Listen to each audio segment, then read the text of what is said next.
ਬੈਠੀ ਕਿੱਥੇ ਬੱਦਲਾਂ ਤੋਂ ਦੂਰ ਹੋਣੀ ਐ, ਮੇਰੇ ਵਾਂਗੂ ਉਹ ਵੀ ਮਜਬੂਰ ਹੋਣੀ ਐ। ਸੁਣਦੀ ਤਾਂ ਗੱਲ ਵੀ ਜ਼ਰੂਰ ਹੋਣੀ ਐ, ਸੁਣਦੀ ਤਾਂ ਗੱਲ ਵੀ ਜ਼ਰੂਰ ਹੋਣੀ ਐ।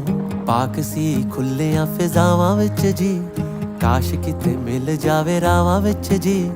ਰੱਬ ਸੀ ਉਹ ਮੇਰੀਆਂ ਨਿਗਾਹਾਂ ਵਿੱਚ ਜੀ, ਬਣੀ ਕਿਸੇ ਚੰਨ ਦੀ ਹੂਰ ਹੋਣੀ ਐ। ਬੈਠੀ ਕਿੱਥੇ ਬਾਦਲਾਂ ਤੋਂ ਦੂਰ ਹੋਣੀ ਐ, ਮੇਰੇ ਵਾਂਗੂ ਉਹ ਵੀ ਮਜਬੂਰ ਹੋਣੀ ਐ। ਸੁਣਦੀ ਤਾਂ ਗੱਲ ਵੀ ਜ਼ਰੂਰ ਹੋਣੀ ਐ।